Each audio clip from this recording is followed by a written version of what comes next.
She ran away from her father, but was already pregnant with him, a secret that remained buried for decades in the depths of the Ozark Mountains, in a community as isolated as the souls themselves inhabited. This is the story of Martha Holloway, a young woman whose destination was sealed even before her birth, on a family line where the borders of kinship had been obscured by generations. Our report begins in 1952, when the Ozark Mountains in southern Missouri housed hundreds of isolated communities, many of them virtually disconnected from the rest of America that modernized. In one of these forgotten valleys, approximately 40 kilometers from the city of Branson, there was a locally known property as the Holloway Clearing. There, 3 generations of the Holloway family had built a practically self-sufficient existence with little contact with the outside world. The 200-acre property was led by Samuel Holloway, a 43-year-old man widowed 5 years after his wife Elizabeth passed away during the birth of his 6th son, who did not survive either. Samuel was described by the rare visitors as an imposing man, thick beard and grey eyes that rarely showed emotion. His word was law on the property, where he lived with his 5 surviving children. What few knew was that the Holloway family was already carrying the burden of several generations of wedding between cousins. Samuel himself was the son of first cousins, as was his late wife. This pattern, which began as a way of maintaining land and goods within the family during the region's colonization in the 19th century, had become a rarely questioned custom, even when signs of genetic problems began to manifest. Among the sons of Samuel, the first-year-old Martha was considered the most beautiful and healthy. With a small stature, long brown hair, and deep blue eyes that contrasted with light skin, Martha showed an intelligence and liveliness that seemed to have escaped from the genetic fate that was beginning to manifest in her younger brothers. John, 14, had severe learning difficulty. Thomas, 12, suffered from a spine malformation that limited his movements. Rebecca, 10, seemed normal, but rarely spoke. And the youngest, Elijah, 8, was born with the fingers united, a condition that limited his dexterity. The isolation of the family was not only geographical, but also cultural and social. Holloway children received education at home, taught by Samuel himself, who had studied until the high school equivalent. The religion practiced was a version of Christianity, with Samuel as the supreme interpreter of the scriptures. Contact with the outside world was limited to Samuel's monthly trips to the city to buy supplies they could not produce, and rare family visits to the local church at Easter and Christmas celebrations. In April 1952, however, this isolated balance was disturbed when the local Reverend Robert McKinthra managed to convince Samuel to allow Martha to participate in the church's youthful activities, arguing that the young woman needed female company appropriate for her age. Reluctantly, Samuel gave, possibly out of respect for religious authority, or perhaps because he saw in Martha a possible connection with some respectable family in the region that could bring new opportunities. For the next 2 months, Martha experienced her first glimpse of the world beyond the Holloway Clearing. In Sunday activities, he met other young women, learned songs, participated in picnics, and most importantly, was presented to ideas and values different from those imposed by his father. It was through these interactions that Martha began to realize that there was something deeply disturbing in her own family. One June 1952, Martha trusted Sarah Bennett, Reverend's wife, a concern that plagued her. "Sometimes when my dad returns from town, he looks at me in a way that gives me goosebumps," said Martha. "It's like he's seeing me, but not as a daughter." Sarah, worried, asked if Samuel had done something inappropriate, to which Martha responded only with silence and tears. Sarah promised to talk to Reverend about it. The following Sunday, however, Samuel reported that Martha could no longer participate in church activities, claiming that she had many responsibilities at home. When Reverend McKinthra visited the property to try to intervene, he was received with a shotgun and the order to never step on the Holloway lands. During the following weeks, the nearest residents reported hearing shouts from Holloway property at night. In mid-July, the eldest son of the nearest neighbor, while hunting, saw Martha alone washing clothes in the stream that cut off the property. He noticed bruises on his arms and a downcast countenance that contrasted with the liveliness she demonstrated in the activities of the church. In late July, During a particularly violent storm, Martha Holloway disappeared from family property. Samuel Holloway appeared in the city the next morning, visibly disturbed, asking if anyone had seen his daughter. An informal search was organized, but no sign of Martha was found nearby. Samuel publicly accused the Reverend McIntyre of filled the girl's head with dangerous ideas and possibly assisted in her escape, accusations vehemently denied by the religious. The truth would only begin to emerge 2 weeks later, when Martha was found passed out on the edge of a road more than 80 kilometers away outside Springfield. Taken to the local hospital, the young woman was dehydrated, malnourished, and, as soon as they discovered the doctors, pregnant of approximately 2 months. Check it out if it is already subscribed to this channel. Martha's story reveals family secrets that the system tried to bury for decades. Only here will you have access to details never before revealed about real cases that the authorities preferred to forget. When Martha Holloway recovered conscience at Springfield Hospital in August 1952, she initially refused to provide any information beyond her name. The social worker designated for the case, Eleanor Thompson, a 37-year-old known for her patience and compassion, spent days building a relationship of confidence with the traumatized young man. Martha was like an injured animal, he would remember Eleanor years later in his personal diary, which only came public in 1998 after his death. Her eyes were constantly alert, looking for dangers. She cringed at the slightest noise. It took a week until she allowed me to sit next to her bed without trembling. Meanwhile, the authorities were able to identify Martha's family through fragmented school records and the testimony of Reverend McIntyre. When informed about his daughter's whereabouts, Samuel Holloway immediately demanded his release and return to family custody, quoting his right as a father and legal guardian. It was during the second week of hospitalization that Martha finally began to share her story with Eleanor. In reports interspersed with crises of crying and long silences, Martha revealed the horror she had lived in the months before her escape. "After I stopped going to church, Dad started to lock me in the basement when visitors arrived," said Martha.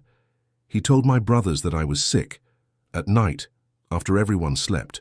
At this point, as recorded by Eleanor, Martha often interrupted his report, unable to verbalize events. Over the days, the full picture emerged. Samuel had begun to visit Martha's room at night, initially just to observe it, according to the young woman. These episodes evolved to forced intimate contacts, always accompanied by threats of punishment to the younger brothers if she resisted or told someone. He said that this was how families kept the purity of blood. Martha told the social worker that her own mother had been not only her mother, but also her aunt, and that it was normal in the families of the mountains. The most disturbing revelation came when Martha explained why he had fled that particular July night.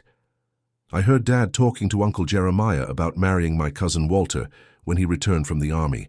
Walter is Uncle Jeremiah's son with Aunt Catherine, who was my mother's sister. I knew I would never get out of that cycle again." Martha had planned her escape for weeks, hiding small amounts of food and keeping the few cents she got when her father wasn't looking. On the night of the storm, when the family's attention was focused on protecting the property against possible floods, she escaped through her bedroom window with only her body clothes and a small muggle containing her most basic belongings. "I walked for days, sleeping in barns and rides when I thought it was safe," he said. "I just wanted to get to a place where no one knew me, where I could start over." Martha Holloway's case had a complex legal and ethical dilemma for the 1952 authorities. On the one hand, there were very serious accusations against Samuel, who, if proven, constituted heinous crimes. On the other hand, there was social stigma involving issues related to family intimacy, something rarely discussed openly at that time, especially in conservative rural communities. District Prosecutor Howard Jenkins, a half-aged, pragmatic man known for his discretion, initially opted for a cautious approach. Instead of immediately sitting criminal accusations against Samuel Holloway, who would be difficult to prove without physical evidence beyond Martha's testimony, Jenkins requested that the judge, William Carruthers, issuing a temporary protection order hindering Samuel from having any contact with his daughter. Judge Carruthers, a 62-year-old man known for his traditional stance on family issues, surprised many by granting not only the order of protection, but also by determining a broader investigation into the living conditions of Samuel Holloway's other children. The charges made by the smallest Martha Holloway are so serious in nature that this court cannot ignore the possibility that other minors' residents on the Holloway property may be at risk, the judge wrote in his decision of August 28, 1952. Subsequent investigation revealed a generational pattern of consanguineous relationships in the Holloway family dating back to at least 4 generations. Parish records and birth certificates showed multiple marriages between first- and second-degree cousins, and in at least 2 previous cases, relationships between uncle and niece had been formalized through counterfeit weddings. Dr. Harold Winters, a doctor designated to examine Martha's brothers, documented a series of conditions that attributed to the effects of prolonged consanguinity. The 4 minors have consistent signs with recurring genetic problems in consanguineous lineages, including cognitive disabilities, physical malformations, and atypical development. Clear danger for any future offspring. While the investigation continued, Martha remained under state care, initially in the hospital and later in a temporary home administered by Catholic nuns around Springfield. It was there, in September 1952, that Martha tried to take her life as she discovered that her pregnancy state had been confirmed beyond any doubt. She ingested a significant amount of cleaning products, said Sister Mary Catherine, home supervisor. When we found her, she repeated that she couldn't bring another deformed creature to the world, that blood was contaminated and would be better for everyone if he ended up there. After the attempted suicide, Martha was transferred to a psychiatric institution in St. Louis, where she remained under constant observation. Doctors debated intensely about how to proceed with pregnancy. In 1952, the intentional termination of pregnancy was not only illegal in most circumstances, but also considered morally unacceptable by much of society, even in extreme cases such as Martha's. Dr. Lawrence Friedman, a chief psychiatrist responsible for the case, described in his notes the ethical dilemma he faced. The patient is clearly traumatized by the perspective of taking a pregnancy resulting from improper relationships with her own parent. The risk of a new attempt at self-extent is significant, perhaps better served the patient's immediate psychological well-being. While Martha struggled with her reality in the psychiatric institution, Samuel Holloway finally faced the legal consequences of his actions. On October 5, 1952, after weeks of investigation, prosecutor Howard Jenkins presented formal accusations against Samuel, including child abuse, parental neglect, and improper conduct under his tutelage legal terms of the time that avoided explicit language about the actual nature of crimes. The local community reacted with a mixture of shock, unbelief, and, in some cases, defense of the accused. Samuel has always been a reserved man, but hard in fear of God, a neighbor told the local newspaper. These accusations must be a misunderstanding. Others, however, especially women in the community, expressed that they had always noticed something disturbing in the Holloway family dynamics. "Those children never smile," commented one of the ladies of the church, and Martha, when she started coming on Sundays, looked like a flower blooming in the sun for the first time. There was hunger in her eyes, not food, but something she never had. The 1952-1953 winter was particularly rigorous in the Ozark Mountains.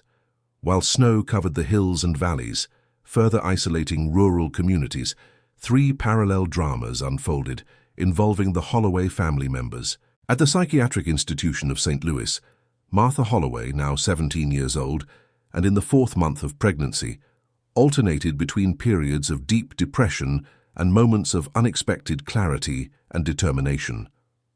The medical team had managed to stabilize their emotional state enough that the young woman would no longer pose an immediate danger to herself, but the underlying trauma remained practically untouched. During therapy sessions, Martha began to express concern not only with her own future, but also with the fate of her brothers, wrote Dr. Friedman in January 1953. It's remarkable how, despite everything she suffered, she maintains a strong sense of responsibility for the younger brothers. Dr. Eleanor Blackwell, one of the few women playing in Missouri at that time, gradually assumed leadership in Martha's treatment. Under her care, the young woman began to process her trauma through occupational therapy and art therapy, activities considered innovative for the time. "Martha demonstrates a remarkable aptitude for the drawing," said Dr. Blackwell. "Their first drawings portrayed exclusively claustrophobic scenes, dark basements, locked windows, dead-end dense forests. In recent weeks, however, images of open doors and paths that extend beyond the horizon began to emerge. In mid-January, a significant advance occurred when Martha expressed for the first time curiosity about the development of the baby he carried. She asked if the child would necessarily be born with problems, if there was any chance that it was normal despite the circumstances of his conception," said Dr. Blackwell. "I explained in the most honest and compassionate way possible that while the risk of genetic complications was greater due to consanguinity, it was not an absolute certainty." While Martha slowly rebuilt some sense of hope in St. Louis, the situation of her brothers had become the object of intense legal and social debate. Following Samuel Holloway's arrest, the 4 minors were temporarily placed under the care of different adoptive families, a decision that the Child Welfare Department justified as necessary to properly assess each child's specific needs. John, the eldest of the 14-year-old brothers, was placed with the Patterson family, Methodist farmers with experience in welcoming children with learning difficulties. Thomas, 12, due to his physical condition, was allocated to the Williams, a family where his father was a nurse and could assist in his specific care. Rebecca, 10, initially remained with the family of Reverend McKinther, who felt particularly responsible for the fate of Holloway children. The youngest, Elijah, 8, was welcomed by Cooper, a couple without children who had recently completed training for adoptive parents. The adaptation of children to these new environments was, as expected, challenging. The minors show consistent behaviors with prolonged social isolation and exposure to traumatic family dynamics, social worker Marion Hendricks, in his December 1952 follow-up report said. Particularly remarkable is the tendency of the 4 brothers to communicate with each other through gestures and expressions that appear to constitute their own language, possibly developed as a protection mechanism. Rebecca, her 10-year-old sister who was rarely speaking, surprised everyone when, after 6 weeks at the McIntyre house, she began to communicate verbally, not with adults, but with the daughter of Reverend, a similar girl. Mrs. McIntyre reported hearing the girls talking in the shared room, with Rebecca describing in disturbing details the special games that her father made Martha play when she thought the other children were sleeping. These additional revelations, although transmitted through a child's indirect witness, served to further strengthen the case against Samuel Holloway, whose trial was scheduled for March 1953. Samuel, in turn, remained in the county jail, refusing to admit any irregularity and insisting that his family practices were protected by the religious freedom and natural right of a father to rule his own home. He found an unlikely ally in his state, designated lawyer Clayton Morris, an extremely religious man who, although personally disgusted by the accusations, firmly believed in the constitutional law of defense for all accused. "My client categorically refutes the allegations presented and maintains that their actions have always been guided by their family's welfare," Morris told local press. "We question the reliability of the testimony of an emotionally disturbed teenager and the legality of the way children were removed from the family residence." The third drama unfolded in Holloway's own property, now abandoned and under continuous investigation. In January 1953, during a thorough search on the premises, authorities discovered a hidden compartment under the floor of the main house, containing family documents dating back to 1865. Among these documents was a diary belonging to Josiah Holloway, Samuel's great-grandfather and original family patriarch in the region. The entrances of the diary, written between 1865 and 1883, revealed a disturbing philosophy that had apparently guided family practices for generations. "The outer world is contaminated, but we Holloway will keep our blood pure," Josiah wrote in 1872. "Every union with strangers dilutes our essence. Each marriage within the family strengthens our legacy. This is how we survive when others fail." Other entries described how Josiah had gradually isolated her family from contact with the wider community, establishing a belief system that mixed distorted Bible interpretations with popular pseudoscientific theories in the late 19th century. A particularly revealing entrance dated 1879 described how Josiah had arranged the marriage of her eldest daughter, then 14 years old, with her own younger brother, uncle of the girl. Elizabeth initially resisted, as expected of her stubborn nature. After 3 weeks in the basement of the healing house, she finally accepted the divine will and her responsibility to the purity of our lineage. The discovery of these documents provided not only additional evidence against Samuel, but also a broader historical context to understand how abusive practices had perpetuated throughout generations, camouflaged under a facade of religious isolation and self-assistance. If you have already felt your heart tighten when you think of the silent pain that Martha carried, comment now. Martha deserves justice. This simple act shows that you see beyond appearances and recognize the suffering of those who cannot speak for themselves. On March 10, 1953, Samuel Holloway's trial finally began at the county court, an event that attracted attention not only from the local community, but also from journalists from St. Louis and Kansas City. The case had gained regional notoriety, not so much for the specific details of the accusations, that the newspapers of the time dealt with extreme caution and veiled language, but for what it represented in terms of tension between isolation family practices and social and legal standards in post-war evolution. Prosecutor Howard Jenkins, aware of the sensitivity of the case and the difficulties of obtaining convictions in cases involving intimate family relations at that time, built his argument around the most easily proven aspects of Samuel's behavior: the forced isolation of children, the deprivation of adequate education, the unhealthy conditions of the property discovered during investigations, and the physical mistreatment the doctors who they examined, the smaller ones. Jenkins's strategy was complemented by testimonies from experts who contextualized the dangers of prolonged consanguinity. Dr. Harold Winters, who had examined the younger brothers, presented photographic and medical evidence of children's physical and cognitive conditions, who directly attributed to the deleterious effects of reproduction within a restricted genetic group over multiple generations. Dr.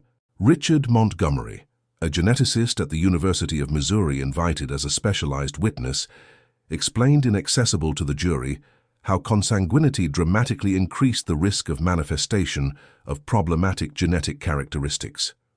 When closely related people generate children, the risks that the child inherits 2 copies of potentially harmful genes increase significantly. The chances of a negative result are much greater. Martha, still in advanced pregnancy, did not personally attend the court. Instead, his statement was filed in the form of a statement previously recorded in the presence of a judge, prosecutor, and defense lawyer. The decision not to expose the young woman to the additional trauma of facing her father in court was taken after Dr. Blackwell's express recommendation, who warned that such a confrontation could trigger a severe relapse in Martha's psychological state. Samuel's defense, in turn, focused on questioning the credibility of Martha's testimony and presenting the defendant as a strict but dedicated father whose practices of family isolation were motivated by sincere religious convictions and the desire to protect their children from the corrupt influence of modern society. The charges against my client represent nothing less than a criminalization of traditional family practices and religious beliefs that go back to generations, argued Clayton Morris in his opening statement. Mr. Holloway. He raised his children the way he believed it was correct, according to the values transmitted by his father and his father's father before him. Morris called as witnesses several members of the widest community of the Ork Mountains, who, although not intimately knowing the Holloway family, attested that family isolation and self-sufficiency were common and respected practices in the region, and that government interference in family affairs was traditionally seen with distrust. The most controversial testimony came from Jeremiah Holloway, Samuel's brother and uncle of the children, who had been mentioned in Martha's report as an accomplice on the plan to marry her with her cousin. Jeremiah, a 41-year-old man's notably similar to Samuel's, denied any knowledge of improper behavior on the part of his brother and described the Holloway family as reserved but decent. When questioned by the prosecutor about documented consanguine marriages in family history, including her own marriage to her first-degree cousin Catherine, Jeremiah responded with a disturbing frankness. "Where I grew up, you get married you know and who you trust. And who do you know better than your own family? Maybe in the city it seems strange, but in the mountains, it's just the way to survive." The trial lasted 7 days, during which the local community was divided into factions. While most expressed horror of revelations about Holloway practices, a vocal minority defended Samuel's right to raise his family according to his own beliefs, seeing the case as an example of government interference in family autonomy that many mountains inhabitants valued deeply. On March 17, 1953, after less than 5 hours of deliberation, the jury returned with a culprit verdict at all charges. Judge Wilson, after hearing additional arguments on both sides of the appropriate sentence, sentenced Samuel Holloway to 20 years in prison without possibility of parole before fulfilling at least 15 years. This court has rarely seen a case of abuse of such prolonged and systematic parental authority, Judge Wilson said, as he pronounces the sentence. Although we recognize parents' rights to raise their children according to their religious beliefs, this right finds their absolute limits when endangering the physical, mental, and moral well-being of minors under their guardianship. The sentence was received with silent approval by most of those present in the court, including several members of the local religious community who had initially defended Samuel. The Reverend McIntyre, who was present throughout the trial, later commented that the case had forced many in the community to confront a darkness that we preferred to believe that it did not exist in our midst. While Samuel Holloway was taken to fulfill his sentence in the state penitentiary, a new chapter opened to Martha. On March 26, 1953, with 38 weeks of gestation, she went into labor at the St. Louis hospital, accompanied by Dr. Blackwell, who had become her confidant and protective. After 14 hours of labor, Martha gave birth to a girl, who surprisingly seemed not to have any immediately apparent physical anomaly. Dr. Spencer Reynolds, a pediatrician who examined the newborn, observed with cautious caution, "The child has normal reflexes, all fingers and artery are present and well-formed, and there are no visible signs of facial or cranial abnormalities commonly associated with near consanguinity cases. However, some conditions may only manifest later in development." The question of the child's fate had been intensely debated during the previous months. Under normal circumstances of the time, a teenage single mother would be strongly pressured to deliver the baby to adoption, especially considering the traumatic circumstances of conception. However, Dr. Blackwell had vehemently argued that forcing Martha to separate from her daughter against her will would constitute an unnecessary additional trauma. "After observing the development of Martha's attitude towards pregnancy, I am convinced that she has developed a genuine bond with the child she carries," wrote Dr. Blackwell in her official recommendation to the family court. Separating mother and daughter at this moment would be adding an additional trauma to a young woman who has supported more than anyone should. "With proper support, I believe Martha has the ability to be a loving and competent mother, turning a tragic circumstance into a healing and redemption opportunity." The court, influenced by the recommendation of the respected psychiatrist and the unusual precedent of the case, granted Martha the provisional custody of the newborn, which she appointed Hope in Portuguese, a name that reflected his vision for the future.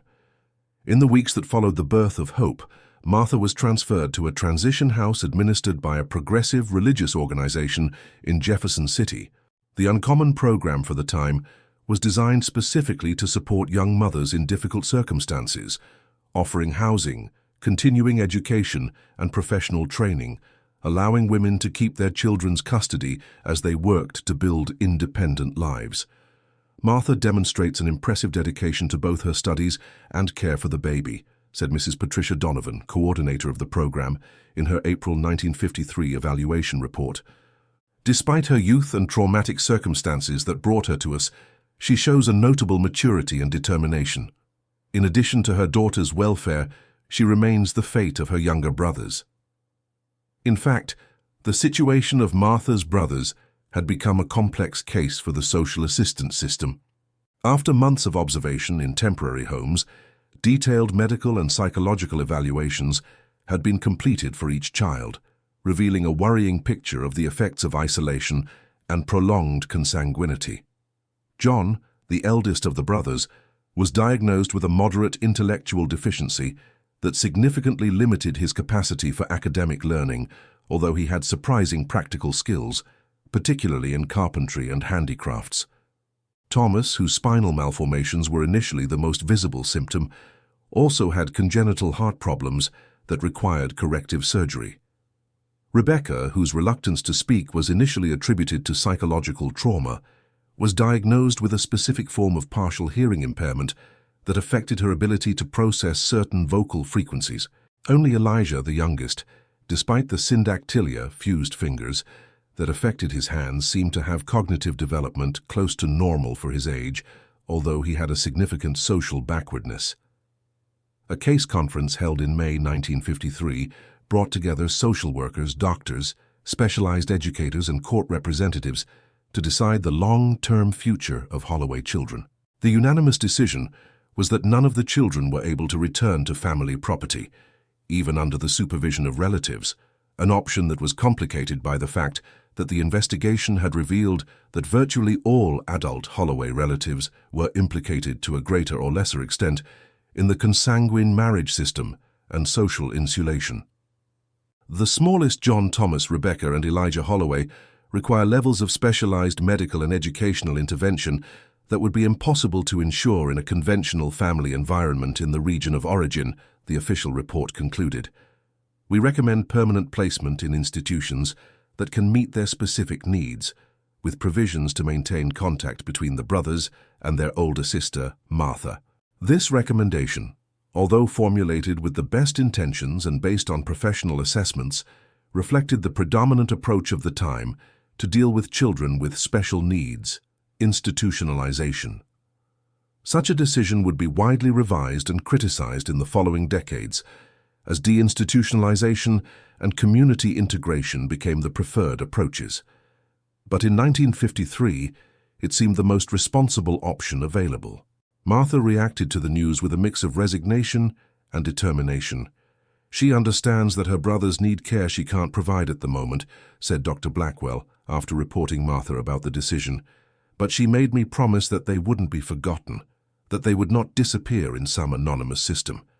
They were already invisible for too long, she said. In the following months, while Martha adapted to motherhood and continued her own recovery, she showed extraordinary resilience. He completed the equivalent of high school through an accelerated program, learned typography and basic administrative skills, and began planning a future that seemed impossible just a year earlier. In September 1953, there was a significant turnaround in the case when a routine medical examination revealed that Hope had a subtle delay in development, possibly indicative of underlying neurological problems. The doctors could not determine for sure if this was related to consanguinity or simply a variation of normal development, but the discovery affected Martha deeply. She spent 2 whole nights sleepless, just watching her daughter, said Mrs. Donovan. When finally talked about this, Martha said something I will never forget. No matter what happens to Hope, she will never know what it is to be invisible or disposable. She will know she is loved just as it is. Martha's commitment to Hope's welfare, despite traumatic circumstances of conception and potential developmental challenges, deeply impressed the professionals who worked with her. Dr. Reynolds, who continued to monitor Hope's development, observed in his notes, "I rarely witnessed such an intense and healthy mother-daughter bond, especially considering the mother's age and underlying trauma. Holloway seems to have the remarkable ability to completely separate the child from the circumstances of their conception." In November 1953, 9 months after Samuel Holloway's trial, an unexpected incident brought the case again to public attention. Jeremiah Holloway, Samuel's brother who had witnessed in his defense, was arrested after a revealing investigation began by his own wife, Catherine. Catherine, who had been hospitalized with serious injuries after which she initially reported as a fall, confided to a nurse who had actually been assaulted by her husband after questioning her attention to her own daughter, Beth, 13. The nurse, alerted by the parallels with the recent Holloway case, notified the authorities. The subsequent investigation revealed that Beth Holloway showed signs of inappropriate intimate experiences, and the girl eventually confirmed that her father had begun to visit her at night after her Uncle Samuel's trial, telling her that now it was her responsibility to keep family tradition alive. Jeremiah Holloway was arrested and accused of crimes similar to his brother's. During the searches on his property, located approximately 10 kilometers from the original Holloway clearing, the authorities discovered a collection of correspondence between Jeremiah and Samuel dating from decades, which explicitly documenting how the family had systematically perpetuated practices of consanguinity for generations, justifying them through a distorted mixture of religiosity, pseudoscientific theories about purity blood, and paranoid distrust of the outside world. The most disturbing letter, written by Samuel to Jeremiah just 3 months before Martha's escape, details, "I'm preparing Martha to continue our pure lineage. She carries the best of our blood, with few of the defects that affect others. If Walter doesn't return from the army in time, it may be better for me to get the next generation." These additional revelations not only retroactively strengthened the case against Samuel, but also exposed the systematic extension of abusive practices within the Holloway clan, leading to a broader investigation that would eventually imply 3 more adult members of the extensive family in similar behaviors. For Martha, the news about her uncle brought complex feelings. She expressed both validation, because her testimony was fundamentally confirmed, and deep sadness by cousin Beth, who now faced a trauma similar to her, Dr. Blackwell reported. Martha specifically requested the opportunity to write a letter to Beth, saying that perhaps the only person who can really understand what she is going through is someone who has lived the same nightmare. Martha's letter wrote to Beth, preserved in the case archives and later published with permission as part of a study on family trauma survivors, has become a remarkable document for her compassion and wisdom beyond her author's years. "Dear Beth, you don't know me, but we are cousins. More important, we are survivors of the same darkness. I want you to know 3 things that took me a long time to learn, but that changed everything to me. First, what happened was not your fault. Nothing you did so or could have prevented. Second, you are not contaminated or ruined. What they did with our bodies do not define who we are, that it was possible. A world where we will decide who we will be." The summer of 1954 brought significant changes to Martha Holloway and her daughter Hope, now 15 months old, thanks to her exceptional performance in Dr. Blackwell's transition program and continuous support, who had become not only her therapist, but also an informal mentor. Martha managed to get a job as an administrative assistant at a medical clinic in Columbia, Missouri, suffice enough from the Ork Mountains to offer a new beginning, but close enough to allow regular visits to his brothers. Martha demonstrates a remarkable ability to transform her traumatic experience into motivation to help others, said Dr. William Harrington, director of the clinic who hired her. "Your natural empathy combined with your first-hand knowledge of system failures makes it exceptionally effective in helping patients to navigate complex social and medical services." Hope, while presenting light developmental delays that required regular therapy, was a cheerful and affectionate child. The doctors remained cautiously optimistic, noting that many of the problems they initially feared had not manifested. While some subtle difficulties of fine motor coordination and sensory processing are present, the child demonstrates cognitive and emotional development within the parameters acceptable to his age, said Dr. Reynolds in his June 1954 follow-up assessment. Martha had established a structured routine, dividing her time between work, Hope care, and monthly visits to her brothers, who were housed in 2 different institutions, John and Thomas at the Hadley Institute for Special Needs, and Rebecca and Elijah at the Springfield State Center for Children's Rehabilitation. Although the institutions were more than 100 kilometers from each other, Martha made a point of visiting both regularly, often traveling by bus for hours to spend a few precious hours with each pair of siblings. It is remarkable the effect that Martha's visits have on the behavior and emotional well-being of Holloway children, said Dr. James Peterson, a psychologist at the Hadley Institute. John in particular, who usually demonstrates little emotional response to social interactions, completely transforms itself into the presence of the sister. His language becomes clearer, his most appropriate affection, and he displays a sense of humor that remains hidden in other circumstances. In October 1954, a significant event took place when Reverend McIntyre and his wife, who had kept contact with Martha throughout the process, visited Columbia with an unexpected proposal.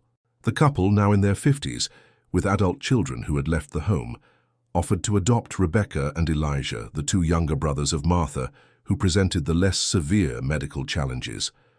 After a lot of prayer and reflection, we come to the conclusion that God is calling us to offer a home to these children, explained the Reverend McIntyre to Martha during the meeting. We cannot undo what was done to them, but we can offer them a loving family and the care they deserve. The proposal put Martha in an emotionally complex position. On the one hand, the opportunity to have your younger brothers in a genuinely loving family environment instead of an institution seemed an unexpected miracle. On the other hand, she felt a deep responsibility for all her brothers and was concerned that the separation of John and Thomas could be interpreted as abandonment. After weeks of intense conversations with Dr. Blackwell, additional visits to both institutions, and long discussions with the McIntyre about their expectations and appointments, Martha finally gave her support to adoption. The most important thing to me is that they know that they are still my brothers, that we are still a family, just organized in a different way now, she explained to the McIntyre. The adoption process, which began in November 1954, faced significant bureaucratic challenges, partly due to the high-profile case associated with children and partly due to the institutional policies of the time that often discouraged the adoption of children with special needs.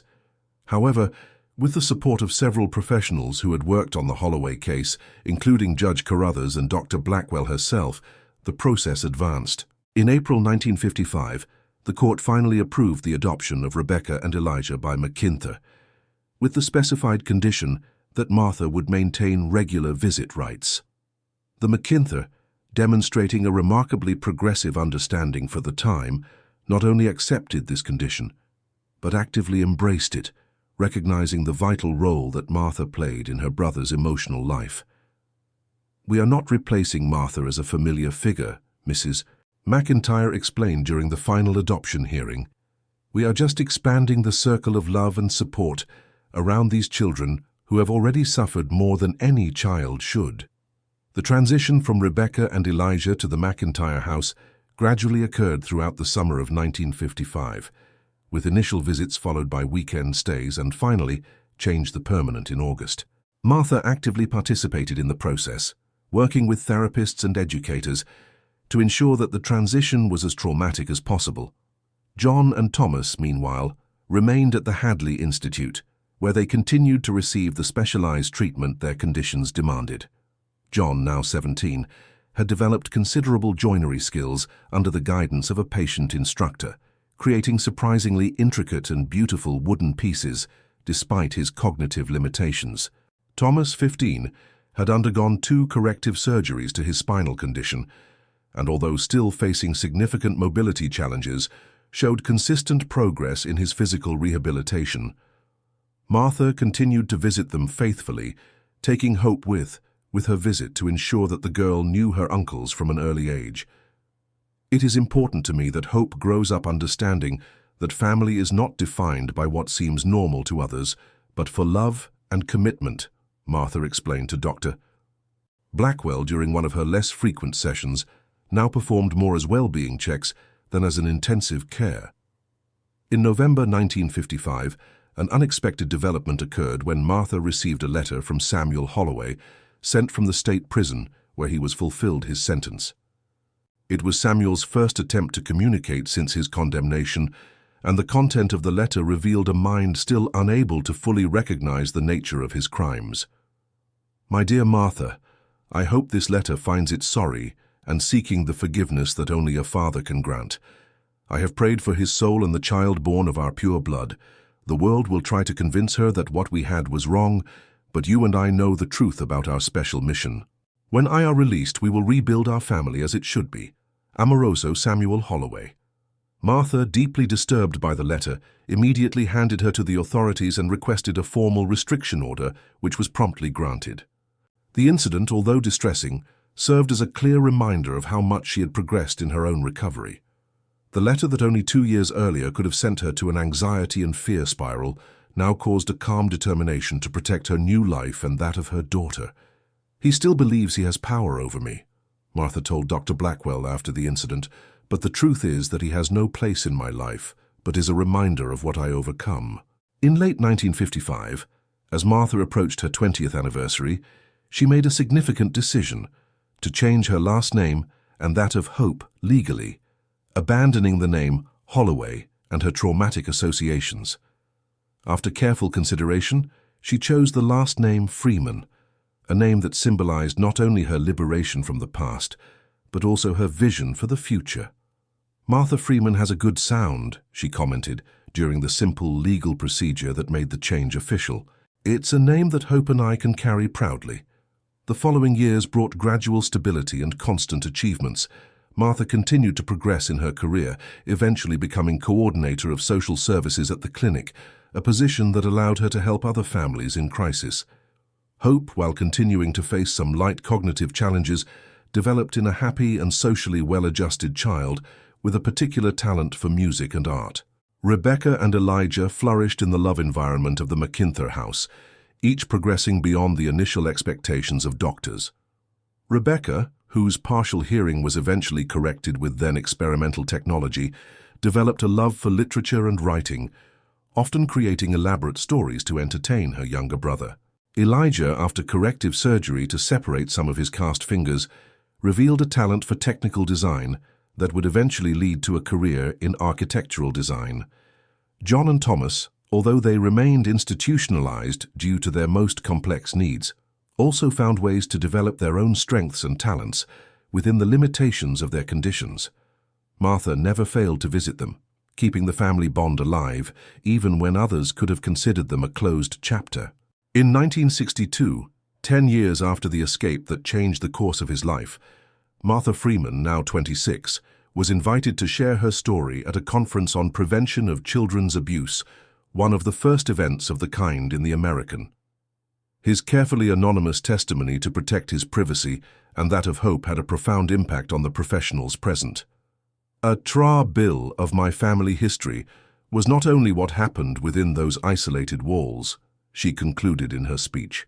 "It was also the silence of the surrounding community, the eyes that diverted, the ears that refused to hear the signs." When we protect the right of families to completely isolate themselves from social scrutiny, we are not protecting freedom. We are potentially protecting abuse. Children are not property. They are human beings with the right to security, dignity, and the chance of a future beyond the shadows of their ancestors. The Ozark Mountains, with their deep valleys and dense forests, still keep many secrets of families who for generations lived in isolation. The history of the Holloway, though particularly tragic, was not unique. Other families in isolated communities across the country have continued similar practices, often under the cloak of tradition or religion, far from the eyes of the widest society. What made Martha Holloway Freeman remarkable was his determination not only to escape the cycle of consanguineous abuse, but of turning his experience into a force for positive change. His courage in confronting not only his father, but an entire system of generations. Transmitted beliefs and practices, he created waves that would eventually help shape more rigorous child protection policies and greater awareness of extreme isolation dangers.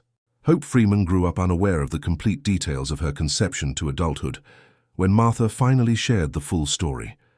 When questioned later about how he received the revelation, Hope responded with the quiet wisdom that characterized her relationship with her extraordinary mother. "The story of how I came into the world is not my story.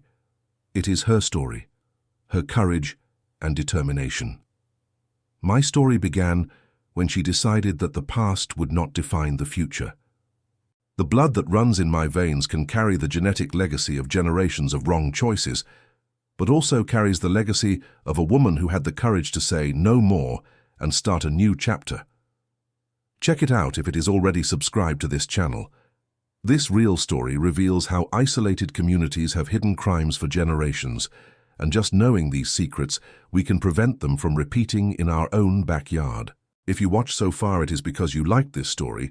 Leave a comment saying, "I watched here," so I can meet you and know who really likes the stories here on the channel. Be sure to leave your like so that more people know this impressive case that happened in the Ozark Mountains, and share it with someone who appreciates stories that reveal the darkest songs in American history. Remember, knowing the past is the only way to ensure that these cycles do not repeat in the future. Martha's courage is a reminder that even in the darker circumstances, there is always a way to light.